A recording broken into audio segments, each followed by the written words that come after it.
The fans may be on board, the coach maybe not so much. What do you see in terms of the youth and how much playing time and who's going to be involved this year? Well, I see a team that's a little bit pregnant, is what I see. Their best prospects are probably a year or two away, and that's Virtanen and that's McCann.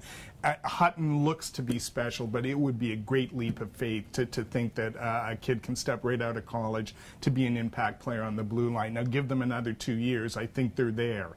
There are some exceptions to the rule, and for the life of me, I don't understand why they're not pushing Bo Horvat in a feature role, because for me, this kid is special. He is the one legitimate difference maker they have now, and that you can see is going to be the one down the line. I think, you know, the one character we haven't talked about, who I think might be the most important of the young guys, is Sven Berchi.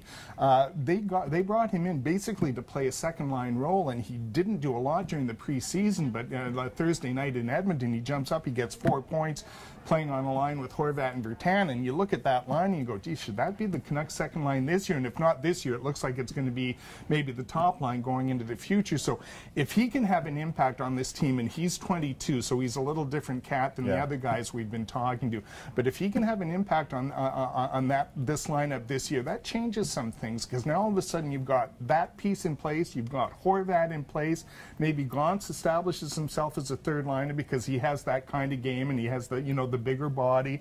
Then you've got McCann and Virtanen coming. Now all of a sudden it looks a little different for this team. It's not quite as bleak as they may be seen going into last season, but we may have to wait a couple of years to see it. That's the way I'd look at it, yeah. And I know there is, you know, it's like that second-string quarterback phenomenon. Everybody falls in love with the second-string quarterback. Everybody falls in love with the prospects in the NHL.